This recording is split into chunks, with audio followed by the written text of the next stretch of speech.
Picture the scorching Egyptian sun around 3400 BC, not on a pharaoh's gleaming crown, but on the shaved head of a laborer toiling on the pyramids.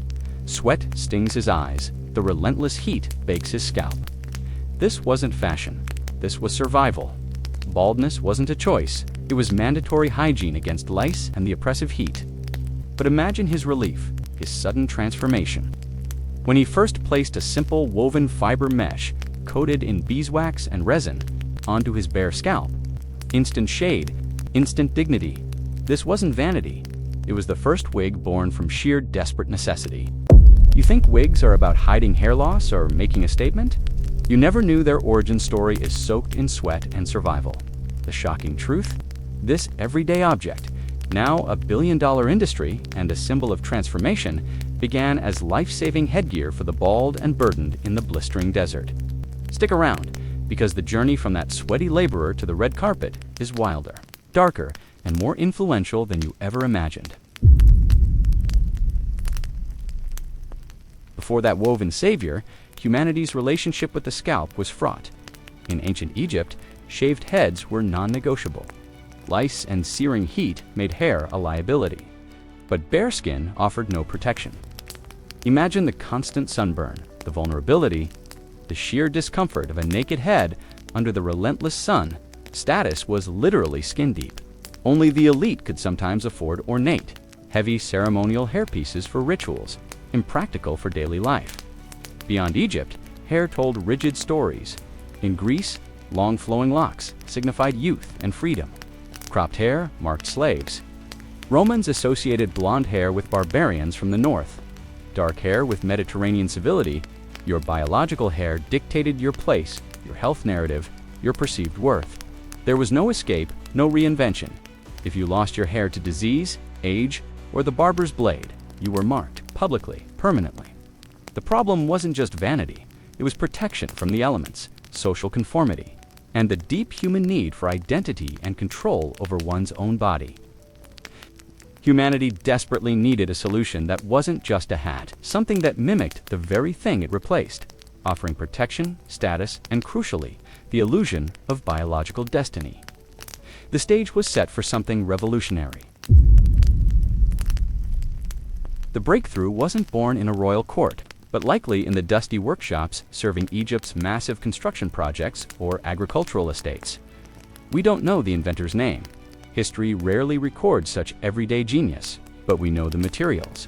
Readily available plant fibers like palm leaf or papyrus reeds, meticulously woven into a mesh base. The eureka moment. Coating this base in beeswax and resin, this sticky mixture allowed strands of sheep's wool or, for the slightly better off human hair, to be knotted or sewn on, creating a protective barrier. Think about that human drama. The first prototype was probably crude, itchy, smelling faintly of honey and sweat. Did it slip? Did the resin melt? Countless near misses and adjustments occurred in the shadows. But the core function worked. Shade, relief, a semblance of the normal scalp. Crucially, it was removable. Hygiene improved dramatically. This wasn't about looking better. It was about enduring the unbearable. Yet the elite quickly saw potential beyond utility. By 2700 BC, Queen Shahrazad was depicted wearing an intricate, braided wig, signaling a seismic shift. The purely practical invention was about to be hijacked by the powerful, transforming it from desert armor into the ultimate symbol of status and identity. The humble laborer's solution had just entered the palace, and the world would never be the same.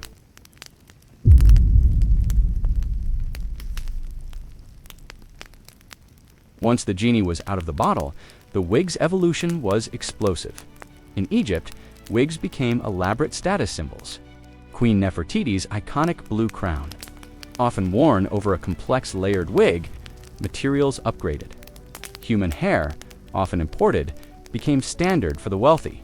Meticulously styled with braids, beads, and gold thread, wigs were scented with cinnamon and myrrh, walking perfumes.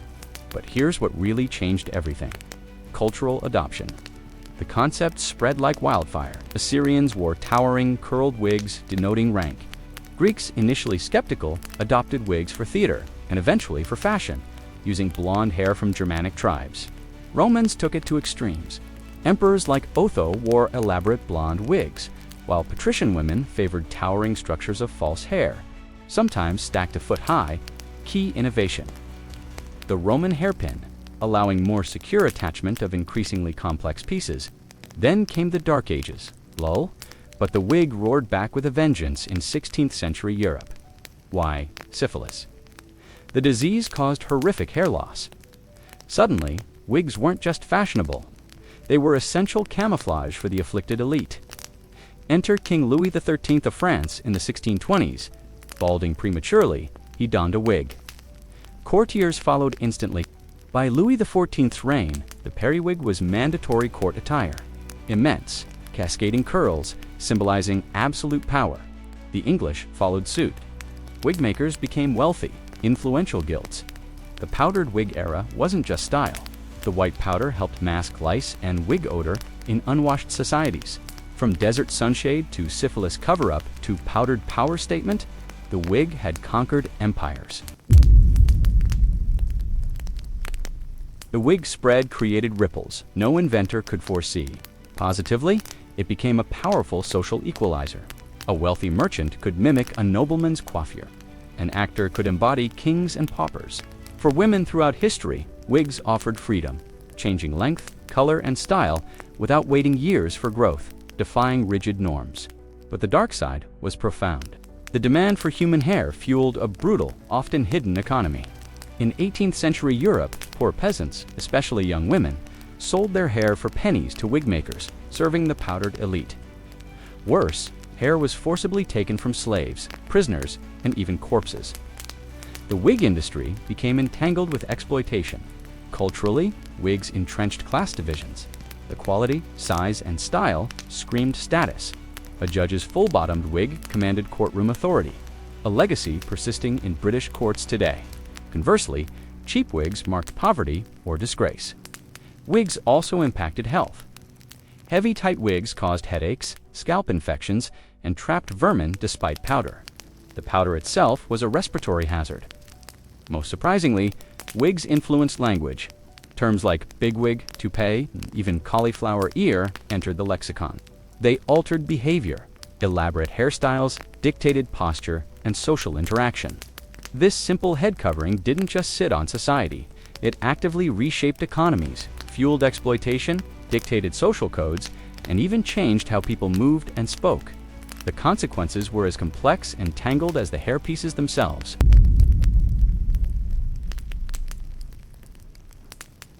Today, the wig's impact is staggering. It's a global industry worth billions, driven by fashion, medical needs, entertainment, and cultural expression. Innovations are constant.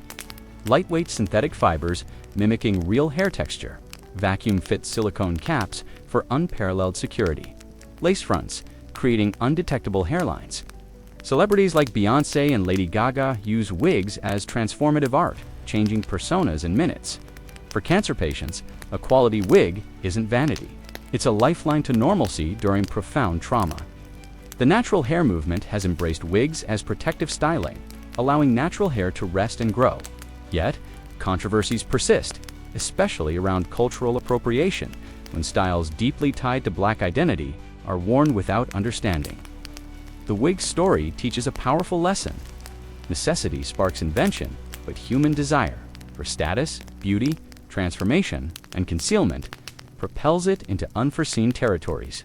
It shows how an object designed purely for function can evolve into a canvas for identity, a tool of empowerment, a medical aid, and a focal point for complex social debates. The wig proves that even the most personal adornment carries the weight of history, economics, and human aspiration.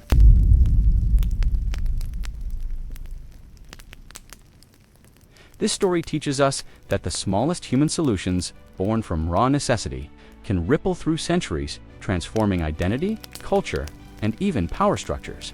It's a testament to our relentless ingenuity in solving problems, and a stark reminder that every innovation carries hidden consequences, both beautiful and brutal. The next time you see a wig on screen on the street, or perhaps even in your own drawer, see it as more than hair. See the ancient laborer seeking shade, the queen projecting power, the survivor reclaiming dignity, the artist expressing vision. It's a symbol of our enduring desire to shape our own image and story. What's the most surprising wig fact that stuck with you?